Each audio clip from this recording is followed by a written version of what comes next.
Bismillahirrahmanirrahim. Assalamualaikum warahmatullahi wabarakatuh. Perkenalkan, nama saya Muhammad Ilhamuddin. Di sini saya akan memaparkan tentang bisnis plan saya, yaitu tentang percetakan dan fotokopi. Itu bisnis yang saya pilih pada kali ini. Pertama, pada pendahuluan, saya akan memberikan pengertian tentang apa itu percetakan dan apa itu fotokopi. Karena saya membahas tentang percetakan dan fotokopi.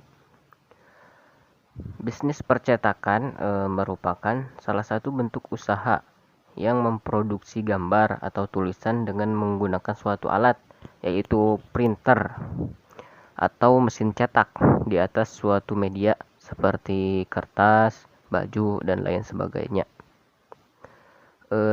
Sebenarnya ada 5 jenis usaha percetakan, yaitu digital printing, offset printing, rotogravur, sablon, dan flexo. Tapi di sini saya hanya membuka bisnis digital printing dan offset printing. Digital printing itu seperti mencetak brosur, dan offset printing seperti mencetak buku-buku, undangan, dan lain sebagainya. Lalu ada fotokopi. Fotokopi adalah mencetak atau menyalin suatu dokumen ke atas kertas untuk memperbanyak suatu dokumen tersebut. Ya, intinya fotokopi menyalin dokumen untuk memperbanyak, seperti itulah. Lalu alasan saya memilih bisnis ini yaitu karena saya sudah punya basic dalam dunia percetakan. Lalu bisnisnya juga mudah untuk dijalankan. Selain itu untuk memaksimalkan bisnis orang tua yang merupakan pedagang atau toko sembako. Jadi orang tua saya berdagang seperti itu. Jadi saya bisa sambil berdagang juga sambil membuka bisnis percetakan seperti itu. Lalu alasan lainnya, pesaing bisnis lumayan jauh. Jadi pesaing bisnis di sekitar rumah saya itu jauh banget. Jadi sehingga konsumen pasti memilih yang dekat untuk meminimalisir biaya yang dikeluarkan. Jadi daripada jauh-jauh harus naik ojek, jadi lebih baik yang dekat-dekat saja. Lalu ada kelebihan dan kekurangan bisnis yang dijalankan. Kelebihannya yaitu menjalankan bisnis tidak terlalu menguras tenaga. Tidak seperti kuli yang harus mengeluarkan tenaga ekstra, capek-capean. Kalau ini tidak perlu, hanya tinggal pencet tombol, nyalakan listrik, sudah selesai. Lalu kelebihan yang lainnya, masyarakat ataupun pelajar dan mahasiswa tidak perlu jauh lagi untuk mencetak dokumen atau foto. Bahkan bisa via online dan dokumen diantarkan ke pelanggan. Jadi nggak perlu jauh lagi harus ke sana kemari, tinggal yang dekat saja. Atau bisa juga misal dikirimkan filenya kepada saya, lalu saya cetak, dan apabila pelanggan tersebut malas untuk mengambilnya, bisa saya antarkan, tapi dengan mempertimbangkan ongkos kirimnya juga. Lalu ada kekurangannya. Kekurangan bisnis yang saya jalankan yaitu banyaknya pesaing bisnis yang kualitasnya lebih bagus dengan alat-alat yang juga komplit. Jadi banyak yang bisnisnya sama, kualitasnya juga lebih bagus, alat-alatnya juga lebih komplit, tetapi karena jauh mungkin ya. Jadi kekurangannya hanya itu. Lalu kekurangan lain yaitu omset bisnis tergantung kebutuhan konsumen. Jadi jika konsumen tidak memerlukan untuk menyalin foto, memperbanyak dokumen atau mencetak foto, yaitu kekurangannya. Lalu ada modal awal bisnis. Untuk membuka bisnis ini, saya mengeluarkan modal kira-kira 1,5 juta, 1.500.000. Yaitu diantaranya biaya printer sekitar 1 juta, lalu kertas HVS 2 rim A4 dan F4.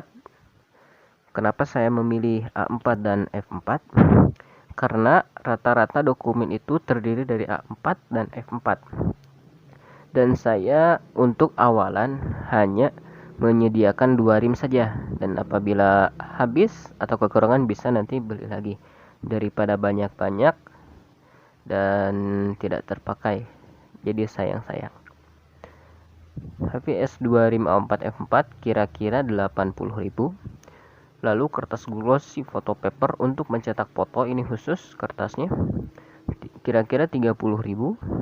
Kertas art paper dan kertas karton paper yang biasa untuk jilid buku itu 40.000 dan 50.000, tergantung juga ketebalannya.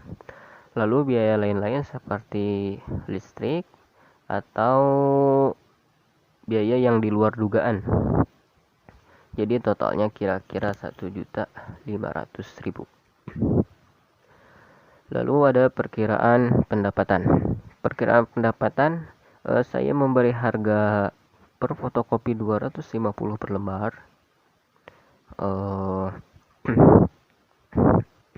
Harga mencetak atau printing 500 per lembar. Cetak foto antara 1.000 sampai 10.000 per foto, tergantung ukuran foto yang dicetak.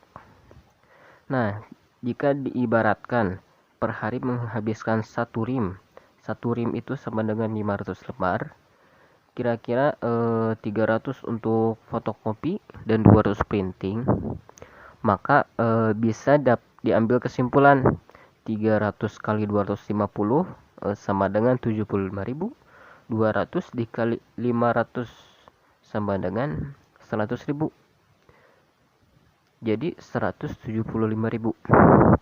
Nah, jika ditambah dengan cetak foto yang belum ditambahkan tadi, lalu jilid buku jika ada yang mau menjilid dan lain sebagainya, misal pendapatannya mencapai 25.000, maka total pendapatan dari keseluruhannya adalah 200.000.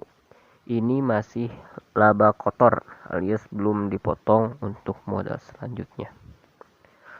Nah, untuk strategi bisnis pada bisnis yang saya jalankan, yaitu membuka toko di dekat sekolah, kantor, ataupun tempat yang jarang ada bisnis yang sama, akan tetapi peminatnya atau kebutuhannya banyak terhadap adanya bisnis tersebut. Kalau di dekat sekolah, murid-murid yang malas untuk menulis bisa fotokopi buku paket. Nah, seperti itu. Dan tentunya kalau fotokopinya banyak, kita memberikan diskon. Lalu di dekat kantor seperti kantor desa, nah itu untuk ngeprint dokumen dan lain-lain.